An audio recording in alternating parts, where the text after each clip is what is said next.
Welcome. My name is Eric Rovie. I teach at Brookwood High School in Gwinnett County. And I'm going to talk to you briefly today about analyzing the 2019 Q1 poem, The Landlady, using the new rubric. I had the good fortune in January of 2020, I was invited by the College Board to be a part of the pilot reading. And a small group of us met and went over the various prompts from the 2019 reading, which were done on the old 9-point rubric, and we rescored them under the new rubric. And the point wasn't to create or generate a conversion, because that's not the goal. The rubrics are just very different. But the point was to see how the changes impacted scoring. We didn't actually receive the old scores and compare them with the new. We just kind of looked at the student responses. Ended up looking at about 250 student responses over those 2 days, and scored them to get some consensus amongst readers. So what I thought I would do is just give a few things today that you can look for if you are teaching the Landlady, if the students are writing on the Landlady, or if you just want to kind of do a little practice with it before the upcoming test. On the screen right now, you've got the prompt. This is the 2019 Q1. Just to point out very specifically, it asks to analyze the speaker's complex portrayal of the Landlady. And then it gives some possible options or avenues of interpretation. You may wish to consider such elements as imagery, selection of detail, and tone. Students are not required to write on those, and clearly if the student has the ability to write on something else that comes from their own toolbox or something that you've taught them, if you, like me, use Nancy Dean's voice lessons and you, instead of focusing on, they want to focus on diction or they want to focus on syntax, that would absolutely be fine.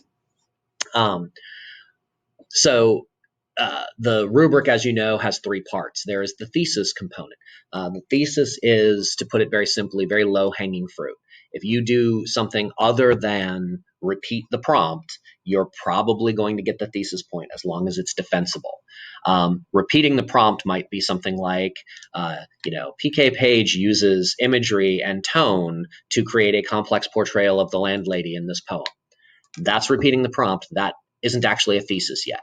But they can, in theory, back into that thesis later on by changing their argument. And quite frequently they do. One of the things that we've noticed is that more and more often students will get that thesis point because they didn't have a good thesis at the beginning, but they end up kind of falling into it later. The second thing to note there is that just doing a laundry list, the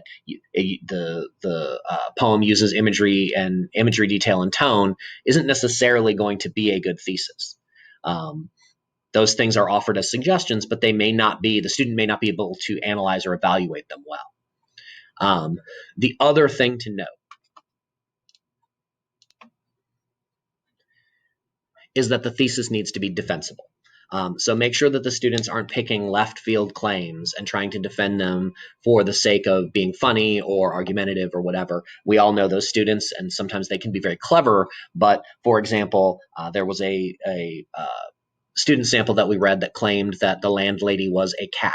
And the claim was based upon the statement in the poem that she pads down the hallway, and she said, well, that's what cats do. But it's not really a defensible claim. There isn't any other good evidence there that the Landlady is, in fact, a cat.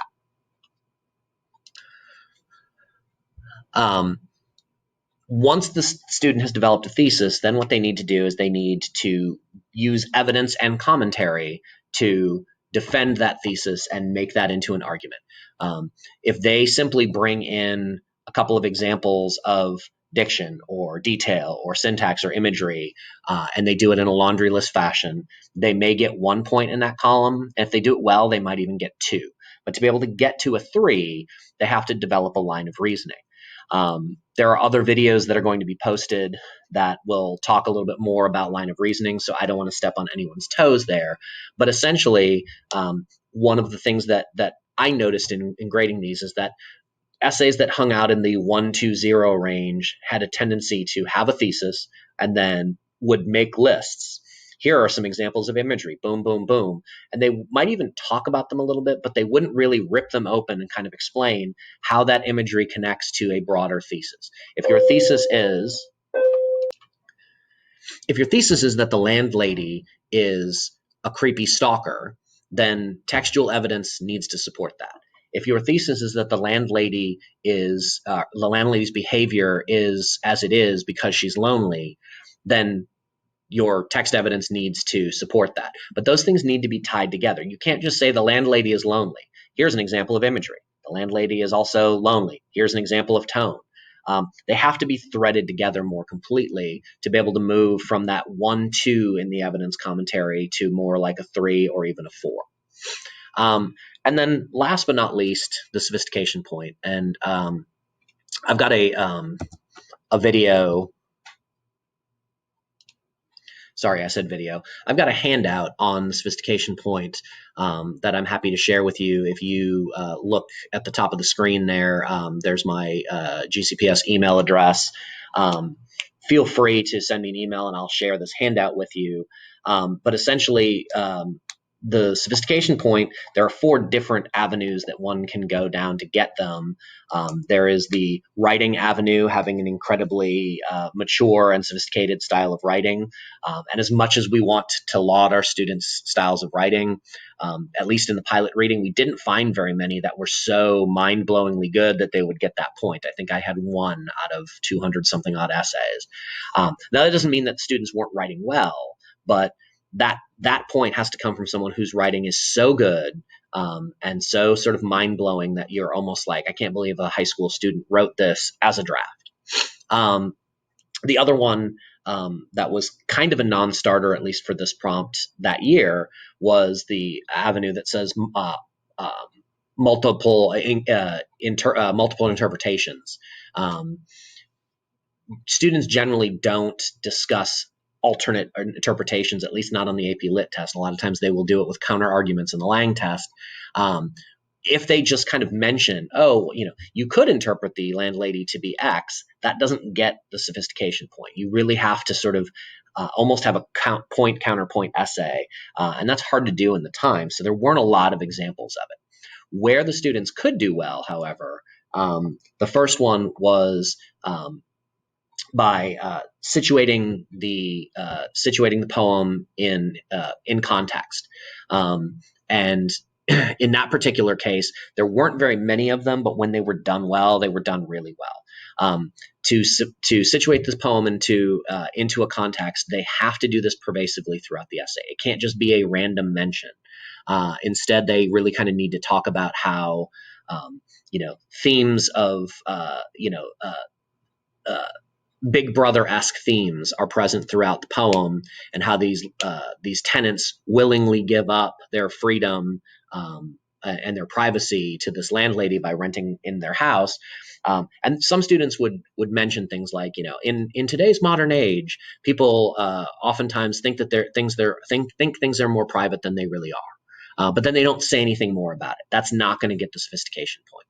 Instead, what they could do is they could kind of build that into their analysis of the entire piece. And one of the essays that we read did that very successfully by comparing the poem to 1984 and talking fairly consistently about why people give up their freedom in Orwell's novel and why the boarders give up their freedom to the landlady, and it threads it all together. And in the end, then they said, and then if you want to take it a step further, notice how much freedom we give up on a daily basis. We're tracked with our phones, we use social media, we geotag ourselves, and all of that stuff kind of tied together. And it was really beautifully done, but it was pervasive. That was less common, but still not totally uncommon. The most obvious route is complexity. And so let me share something. The sophistication point, and I'm adapting this from a colleague of mine here in Georgia, Andrea Lackley. She and I have done some trainings for the State Department of Education this year, and I borrowed some of these ideas from her. I think the most obvious way that you can move into that sophistication point, if you've done a good job with a thesis and you've had good evidence and commentary, is to identify tensions or complexities. And it has to be something more than just the surface level. If you're just writing about the diction and the imagery, you're probably not going to be discussing complexity as as richly as if you get into something that's a little bit more complicated. And so Andrea's list that I've kind of adapted for these purposes includes things like noticing paradox, noticing obvious juxtaposition, identifying irony. If the piece is a satire, that would really help as well. Identifying foil characters or contrast, and finally, tension in action or dialogue. I think there's one more. Yeah, the historical context, but I've already kind of talked about putting things in context. So if the student is able to comfortably talk about the juxtaposition between X and Y in the piece, they're more likely to be able to get this point where they've identified not only that the landlady is a complex character, but they've identified, for instance, the paradox of how much she wants to be involved in the lives of her tenants because she's lonely, with the fact that by invading their privacy, she's actually pushing them away. And if the student could write about that and write about that effectively after providing evidence and commentary for the claim that they made, they might be able to get that sophistication point. This handout is also something that I'm happy to share with you.